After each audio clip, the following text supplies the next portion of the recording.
¿Cómo están? Les saluda Har Kaiser. Bienvenidos al canal Entre Plumas y Papeles. Hoy día veremos la isla de San Lorenzo y el frontón. La isla de San Lorenzo se encuentra situada frente a las costas del Callao en Perú. Fue incorporada por el presidente Andrés Avelino Cáceres al territorio de la provincia constitucional del Callao por ley dictada el 18 de noviembre de 1899. La isla de San Lorenzo sirvió como catapulta, entorno sagrado, lugar de escape, lugar de espera e intersección de un significado religioso que pocos conocen. También fue un santuario consagrado a la fertilidad, a la diosa Luna, y fue protegida para las siguientes generaciones. Esta isla siempre estuvo despoblada debido a la falta de lluvias y a la ausencia de fuentes de agua dulce, pero aún así, en la actualidad existe allí una base naval de la Marina de Guerra del Perú. Estas islas fueron visitadas constantemente por habitantes del antiguo Perú, quienes la usaron como cementerio. De hecho, en la mitología de la antigua costa central peruana, las islas marinas estaban relacionadas con la vida de ultratumba. La isla fue parte importante en varias épocas de la historia peruana colonial y durante la consolidación de la independencia del Perú y la guerra hispano-sudamericana.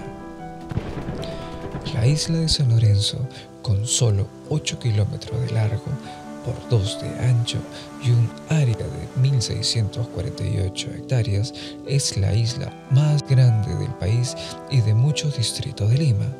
Esta isla no tiene fuentes de agua y por ello es que nunca ha sido urbanizada. Cerca de ella está la pequeña isla El Frontón, de la que se encuentra separada por un canal de 800 metros de ancho llamado El Boquerón, y las Islas Palomino, conocida por sus poblaciones de lobos marinos. Su punto más alto es el Cerro de la Mina, con 396 metros de altitud. Durante los tiempos virreinales, desde sus canteras se extrajeron las piedras que fueron usadas para construir diversas edificaciones, como el antiguo presidio del Callao y la fortaleza del Real Felipe. También fue, eventualmente, base de operaciones de varios piratas ingleses y holandeses que asaltaron el Callao, como Francis Drake, conocido como Francisco Drake, considerado en España como un pirata y en Inglaterra como un corsario, explorador, comerciante de esclavos, político y vicealmirante inglés. Este dirigió numerosas expediciones para que la Marina Real Inglesa en España y en las Indias, bajo la corona de Isabel I, siendo este la segunda persona en circunnavegar el mundo en una sola expedición, falleciendo a los 56 años de disteria. Y Jacob Clerk, pirata neerlandés, quien bloqueó y atacó el Callao en 1624, siendo en esta su última incursión tras sufrir de disteria y escorbuto durante meses. Muere y es enterrado en la isla de San Lorenzo, quien se encontraba capturado por ellos, siendo la isla capturada solo por 3 meses, al ver que era imposible capturar el puerto del Callao, regresando a Texel, una isla en los Países Bajos, sin antes no dejar de atacar a la Nueva España en su camino, que se encontraba en el centro de América, que hoy se conoce como Acapulco y Manzanillo, entre otras. En 1866, ya en tiempos republicanos, la Armada Española se replegó a las Islas San Lorenzo tras combatir contra las fuerzas peruanas en el combate del Callao el 2 de mayo. Allí los españoles repararon sus naves y enterraron a sus muertos antes de dejar las costas peruanas. Incluso Charles Darwin, naturalista inglés y reconocido por ser el científico más influyente en la idea de la evolución biológica a través de la selección natural, justificándola en su obra El origen de las especies en 1859, el cual exploró la isla en 1835, observando su geología y naturaleza. Posteriormente, entre 1906 y 1907, donde cobijó en una cárcel de frontón para sus observaciones. El arqueólogo alemán Max Hügel, arqueólogo, fue iniciador de la arqueología científica en el Perú, revalorando y difundiendo para el mundo el pasado preincaico. También fue el primero en aplicar el método estratigráfico en las excavaciones de Pachacamac en 1896. Y el primero en notar que la iconografía tiahuanaco se había difundido de la zona del lago Titicaca hasta gran parte del actual territorio peruano. Observación que dio origen a la teoría del imperio Tiahuanacotta. Hoy sabemos que se trata en realidad del estilo cultural Wari. Fue también el descubridor de la cultura moche, que denominó Proto-Chimú, y el autor del primer esbozo de una cronología que partía desde las más antiguas culturas preincaicas, conocidas hasta la época inca, quien realizó las primeras excavaciones en el extremo sur de la isla, hallando objetos de metal y fardos funerarios en el cementerio prehispánico de Caleta de la Cruz, que responderían a finales del Intermedio y Horizonte Tardío, 900 y 1532 d.C. En 1912, el presidente Guillermo Billinghurst planteó la posibilidad de construir un dique que una al Callao con la isla, realizándose un primer estudio elaborado por el ingeniero holandés J. Kraus en 1914. En 1958, nuevamente fue planteada la propuesta por la firma danesa Christian y Nielsen, quienes elaboraron un proyecto que comprendía el traslado a la isla del puerto pesquero y la creación de un nuevo muelle comercial. El proyecto no llegó a concretarse por problemas financieros, la carencia de agua potable y el impacto que ocasionaría sobre la fauna de la isla. En la primera mitad de la década de 1990, la base naval fue situada en la isla y sirvió de cárcel temporal a los entonces recientemente capturados líderes de los grupos terroristas Sendero Luminoso y MRTA, quienes eran Abimael Guzmán y Víctor Porlay Campos. Esta tradición de encerrar a los líderes ya venía remontándose desde la colonia, donde en 1544 el virrey Blanco Núñez de Vela fue confinado en la isla luego de ser trasladado en el Caballito de Totora.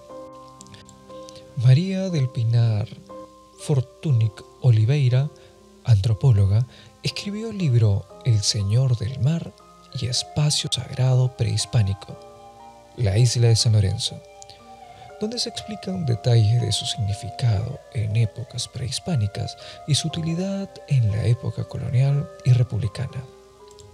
Aquí la antropóloga encontró también en un lugar de la isla un cementerio prehispánico y se halló lo que hasta el momento es el telar más largo del Perú precolombino, una tela que mide 8 metros de largo y cuando se encontró estaba partiéndose en pedazos, pero gracias al trabajo de los arqueólogos se llegó a reconstruir.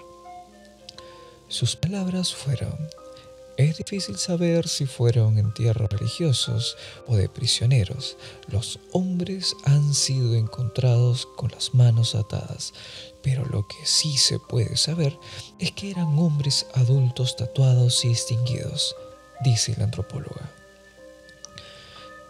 Por otro lado, ¿sabías que la isla de San Lorenzo forma parte de las 3 elevaciones más altas de Lima, siendo el Cerro San Cristóbal y el Morro Zorral de igual tamaño?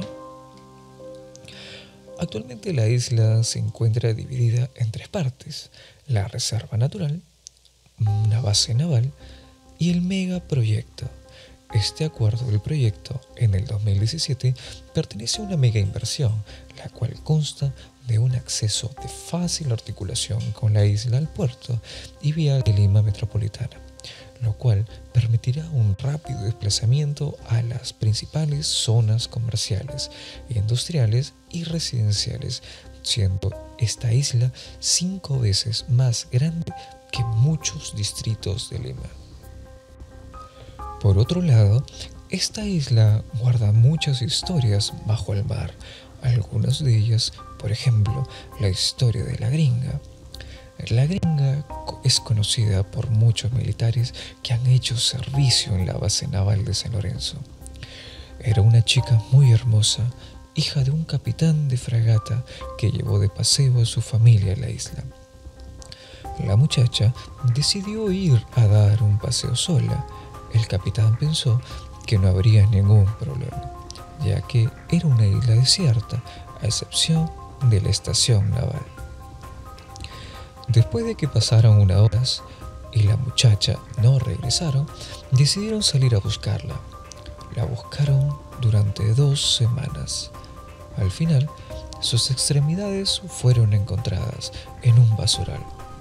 Tras una ardua búsqueda, incriminaron a 2 jóvenes militares, sabiendo que nadie reclamaría por ellos. Los desaventurados fueron fusilados en la misma isla. Desde entonces, los militares de guardia afirman ver una chica rubia con vestido blanco, muy hermosa y silenciosa. Los que se aproximan a ella parecen agonizantes y botando espuma por la boca. Ellos afirman haber visto una gringa, mujer muy bella a la distancia, pero cuando se acerca se presenta sin cabeza. Puedes encontrar una referencia de la historia que te estamos contando en la película Alias la Gringa. En el fin, un delincuente encerrado en la cárcel de Frontón escapa disfrazándose de mujer y con una película rubia. Muchos afirman haber visto a la gringa, otros dicen que es un cuento usado para asusar a nuevos reclutas de la base. Por otro lado, los 60, esta isla tuvo como reos a personajes políticos opuestos a los régimen del turno, como el expresidente Fernando Belaúnde, quien fue encerrado durante 12 días por encabezar desde Arequipa una manifestación en contra del segundo gobierno de Manuel Prado Ugarteche. 2 décadas luego, Fernando Perochena López, conocido como el Loco Perochena, estuvo en el Frontón. Este temido ladrón era conocido por desvalijar viviendas y bancos, en los que disparaba a cuanto policía y civiles encontraba al paso. Inclusive, según los medios, llegó a tener una recompensa por orden de captura de hasta $200.000, 636.000 soles aproximadamente, 6 veces más de lo que hoy se pide por el expresidente Alejandro Toledo, acusado de tráfico de influencias y lavado de activos en el caso Odebrecht. También pasó Guillermo Portugal, la gringa, un delincuente que escapó del Frontón tras matar a un lobo de mar para untarse su grasa y nadar por las heladas aguas, con un pelícano muerto en la cabeza como camuflaje. Su apelativo se debe a que salió vestido de mujer con una brillante peluca rubia y cuya historia quedó plasmada en el film peruano Alias la Gringa que contamos hace unos segundos. El Pabellón Azul. Durante el primer gobierno de Alan García, en 1986, esta cárcel albergó a terroristas que ocuparon un espacio llamado el Pabellón Azul para evitar el traslado a la prisión de Canto Grande. Los internos por terrorismo se motivaron y a las 3 semanas de la mañana del jueves 19 de junio de este mismo año comenzó la rebelión. Para las 6 de la mañana, las paredes del Pabellón Azul habían sido destruidas por el bombardeo. Los presos de menos calibre se encontraban refugiados en la zona denominada El Chaparral, y según algunos testigos se habían salvado de morir porque se les había ocurrido izar una bandera peruana para poder diferenciarse de los terroristas.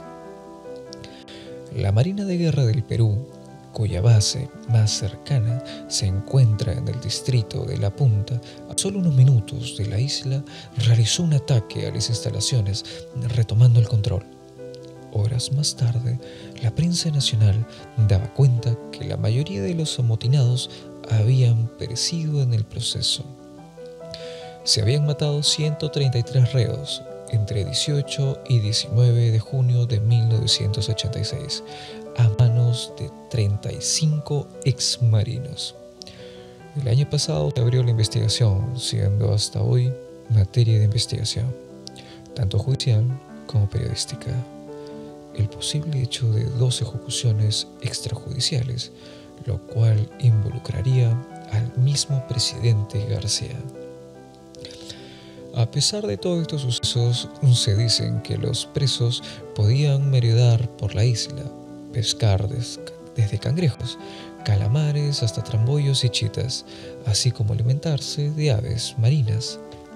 Lo único que no podían hacer era escaparse, excepto en un par de expediciones, debido a la distancia entre la isla y la costa y el frío de las aguas.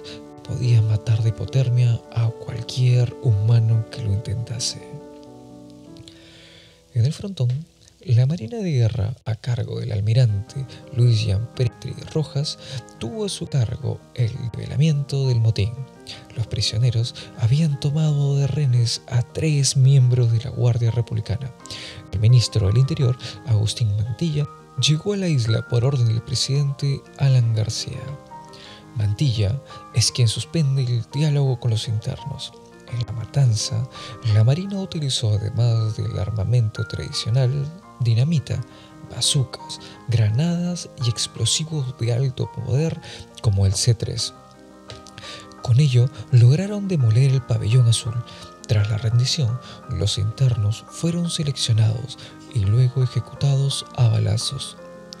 En entrevista al diario La República, el 25 de 6 del 2003, sostuvieron que Agustín Mantilla se encontraba en el lugar durante la operación y que la Marina les asignó un radiooperador mediante el cual se comunicaba durante todo el tiempo con su superior, que los declarantes no pudieron identificar.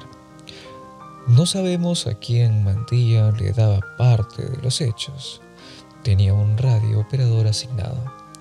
Todo el tiempo estaba con un radiotransmisor en la mano, dando cuenta de lo que sucedía, dijo uno de los testigos.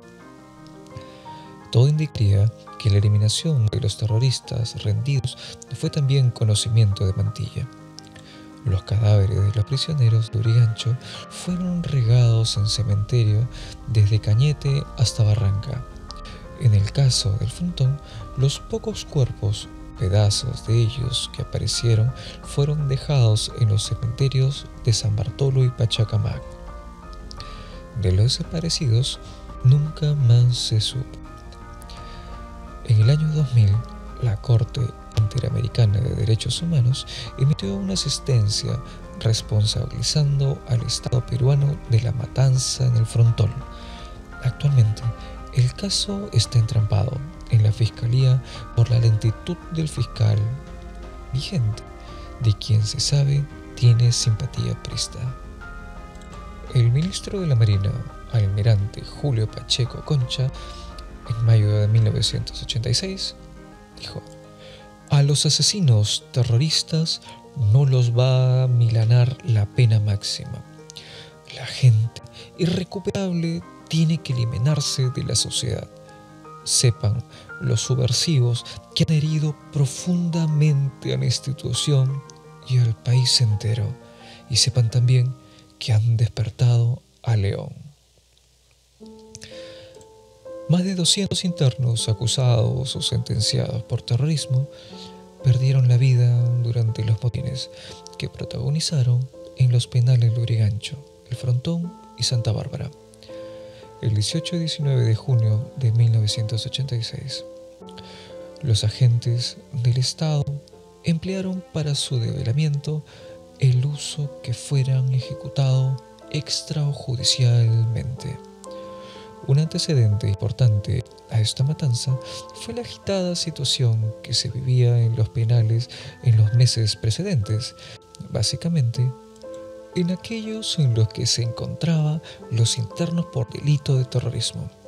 De acuerdo con las opiniones de la época, la ausencia de mínimas condiciones de vida en las cárceles, la lentitud de los procesos judiciales y el maltrato sistemático a los internos caracterizaban la situación penitenciaria y el sistema judicial. El levantamiento en la madrugada del 18 de junio de 1986, los internos de Sendero Luminoso iniciaron un motín en el Pabellón Azul de la isla penal del Frontón. Simultáneamente, se realizaban motines en el penal de San Juan del Lurigancho y en el penal de mujeres de Santa Bárbara. Los hechos sucedieron cuando se desarrollaba en Lima una conferencia mundial de las Internacional Socialista, a la que asistían más de un centenar de dirigentes políticos del mundo, entre ellos 22 presidentes y representantes de 70 partidos políticos y cerca de 500 periodistas extranjeros. Los amotinados denunciaron un intento de genocidio bajo el pretexto del traslado a una prisión de alta seguridad y el régimen estricto en Canto Grande. Este genocidio, manifestaron, sería en venganza por el asesinato a manos de S.L., el contraalmirante Carlos Ponte Canessa, ex jefe del Servicio de Inteligencia de la Marina de Guerra, el 5 de mayo de ese año. Los internos tomaron de rehenes a miembros del personal penitenciario y de la policía encargado de la custodia de los penales. A pesar del esfuerzo de diferentes autoridades por solucionar pacíficamente la crisis, no se pudo concretar ningún acuerdo debido al que el gobierno les restringió el acceso, en efecto, con su objetivo de restablecer la autoridad. El gobierno promulgó el Inconstitucional Derecho Supremo 006-86-JUS, por medio del cual se declararon a los establecimientos penales como zonas militares restringidas, con lo cual se impidió el ingreso de autoridades civiles, es decir, jueces y fiscales, a dichos establecimientos. El Frontón, miembros de la Marina de Guerra bajo el mando del capitán de navío A.P. Luis Gianpetri Rojas y del capitán de navío A.P. Juan Carlos Vegas Llona, tuvieron a su cargo el operativo para develación del motín en el penal del Frontón, en el Callao, debido a que en el Frontón se había tomado como rehenes a 3 miembros de la Guardia Republicana y capturado su armamento. Además de la actitud violenta que adoptaron los amotinados, el motín producido en ese centro de reclusión presentaba características más graves que los iniciados en los otros establecimientos penales. Por parte del 18 de junio, el entonces viceministro del Interior, Agustín Mantilla, llegó al penal, según dijo, por orden del propio Alan García. El viceministro ordenó la suspensión del diálogo con los internos, pese al reproche de las autoridades judiciales. El director de dicho establecimiento protestó ante el jefe del servicio penitenciario, pero este le respondió tajantemente que era en una orden del presidente de la República. La matanza, las acciones militares en el Frontón se iniciaron a las 3 horas del día 19 de junio. Los terroristas que se rindieron fueron ejecutados a balazos y con armas blancas.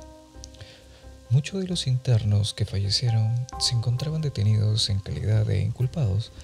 Varios de ellos fueron declarados inocentes en los procesos posteriores, tal como ocurrió como con Norberto Durán Ugarte y Gabriel Ugarte Rivera, quienes después de fallecidos en esa masacre resultaron absueltos por cargos de terrorismo que se les había imputado. Las investigaciones. El presidente de la República, Alan García, declaró públicamente que se iniciarían las investigaciones, pero los casos fueron remitidos a la justicia militar, a sabiendas que no se investigarían adecuadamente. Así, el caso del Frontón fue sobreseído por falta de pruebas, y en el caso del Lurigancho solo se limitaron a sancionar a los ejecutores directos, mas no a los que dieron las órdenes. Posteriormente, en julio de 1989, el Consejo Supremo de Justicia Militar ratificó que no había responsabilidad en los militares que habían participado en el debilitamiento del motín.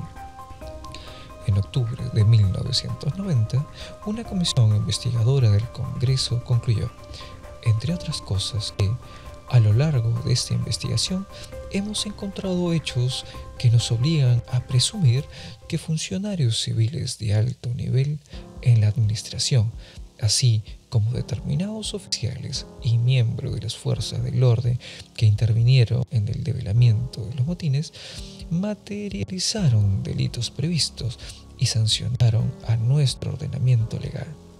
En razón de ello, esta comisión acuerda que se remita informe al Ministerio Público para que, actuando de acuerdo a ley, realice ante el Poder Judicial las correspondientes denuncias penales.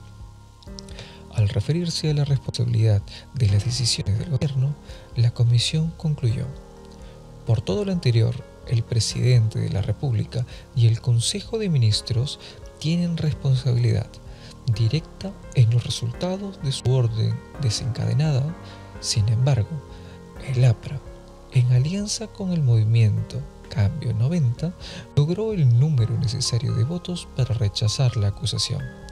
En agosto de 2002, el Departamento de Estado norteamericano desclasificó los documentos elaborados por su embajada en el Perú en 1986, que consignaba información recogida por funcionarios de la legación estadounidense.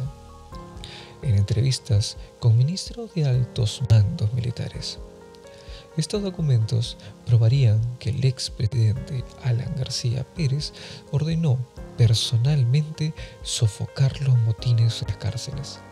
Se supo también que el expresidente felicitó a los militares que participaron en la masacre.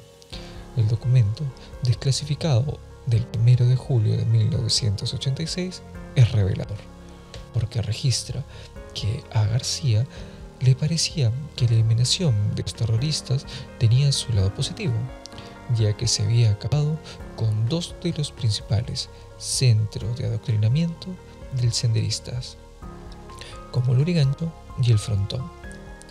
Esa información del embajador norteamericano David Jordan no la copió de los periódicos de la época, como algunos militantes del APRA señalaban, sino de reuniones privadas que sostuvo con funcionarios de ese gran régimen. Reapertura del caso El Frontón el 16 de agosto del 2000. La Corte Interamericana de Derechos Humanos, CIDH, emitió una sentencia responsabilizando al Estado peruano en el caso de la matanza de los Penales por la muerte y desaparición de Norberto Durán y Gabriel Ugarte, señalando que era su obligación esclarecer los hechos y sancionar a los responsables. Posteriormente, su ejecución al mando emitido por la Fiscalía Especializada en Desapariciones Forzosas, Ejecuciones Extrajudiciales y Exhumación de Fosas Clandestinas, abrió una investigación sobre estos sucesos con el objetivo de determinar la forma en que se produjeron el motín y su develamiento, y al señalar a los responsables del mismo, tanto en el campo legal como político. En el curso de investigaciones se puede demostrar la práctica de ejecuciones sumarias a internos rendidos luego de concluido el derribamiento del pabellón azul. De igual manera, quedó plenamente demostrado que la Marina desarrolló un plan de desaparición de los restos de los internos fallecidos, el mismo que se ejecutó semanas después del operativo militar y consistió en depositar los restos humanos en diferentes cementerios de la ciudad de Lima y según tipo de identificación que permita el reconocimiento de sus familiares. En diciembre del 2004, esta misma fiscalía formuló una denuncia penal en la que solo comprendió a un pequeño grupo de marinos y archivó la inclusión del expresidente Alan García, de Agustín Mantilla y de miembros del gabinete del gobierno aprista. En enero del 2005, el juez Omar Pimentel Calle, titular del segundo juzgado supraprovincial, abrió proceso penal contra 11 efectivos de la Marina de Guerra: Carlos Tello Aliaga, César Patrón Baldwin, Luis Román Rodríguez, Eladio Chink Benavides y Pedro Talledo Torres, por el delito de asesinato con ferocidad, y contra Carlos Garrido Cabrera, Francisco Herrera Carrasco, Ronald McLauchan Botman, Manuel Palma Guevara, Luis Herrera Carreño y Enrique Mecklenburg León, ya fallecida, por el delito de asesinato por explosión en agravio de más de 100 personas que en junio de 1986 se encontraban internos en el pabellón azul del centro penitenciario El Frontón. Desde el 1 de mayo, exministros y dirigentes apristas, policías, agentes penitenciarios internos sobrevivientes han venido acudiendo ante el primer juzgado supraprovincial penal para dar su testimonio sobre la matanza del Frontón. Un total de 108 testigos han sido citados por la titular del juzgado, María Salazar, para que brinden información que permitan esclarecer la masacre. Mientras tanto, el 4 de mayo del 2005, el fiscal superior Edgar Chirinos ordenó al fiscal provincial Mario González reabrir la investigación contra el expresidente Alan García y todos los miembros del Consejo de Ministros de 1986 por su presunta responsabilidad en la matanza de Frontón. El magistrado consideró que la indagación debe ser reiniciada debido a que el exmandatario y sus ministros habían cometido negligencia al disponer el ingreso de las Fuerzas Armadas para apaciguar el motín de ese penal. El 26 de enero del 2006, la Quinta Fiscalía Supraprovincial, a cargo del fiscal Mario González, revolvió el archivo, definiéndolo contra Alan García, Agustín Mantilla y otros exministros. Ante ellos, APRODE interpone recurso que aqueja ante la Tercera Fiscalía Superior, a cargo de Edgar Chirinos, aduciendo que faltaba efectuarse diversas diligencias actuadas, se deja entrever cierta condescendencia, situación que no contribuye a alcanzar resultados eficaces en el debido esclarecimiento de la presente investigación. Por otro lado, la idea de aislar a los presidiarios más revoltosos en las islas no es una idea exclusiva del Perú. En Estados Unidos, la isla de Alcatraz, en la costa de San Francisco, California, también se hallaba una prisión federal, la cual funcionó de 1934 a 1963 y tuvo entre sus presidiarios al famoso gángster de los años 20, Al Capone. Finalmente, el presidente John F. Kennedy decidió cerrarla por su alto costo que triplicaba a las prisiones promedio. Hoy en día, la isla del Frontón es parte de un circuito turístico. Esta puede ser observada y rodeada por embarcaciones de empresas turísticas y particulares que realizan tours por las diferentes islas de San Lorenzo y Islas Palomino, que se encuentran en el mar del Callao. Están compuestas por formaciones rocosas y diversos animales, la que habitan como el zarcillo, pelícanos, gaviotas, lobos marinos y pingüinos de Humboldt, dando paso a un evento completamente distinto del que fue creado la cárcel. Si el video te gustó, dale un pulgar arriba para seguir generando este tipo de contenidos. Espero que me acompañes en el siguiente video de Entre Plumas y Papeles. Te saluda Ger Kaiser. Hasta luego.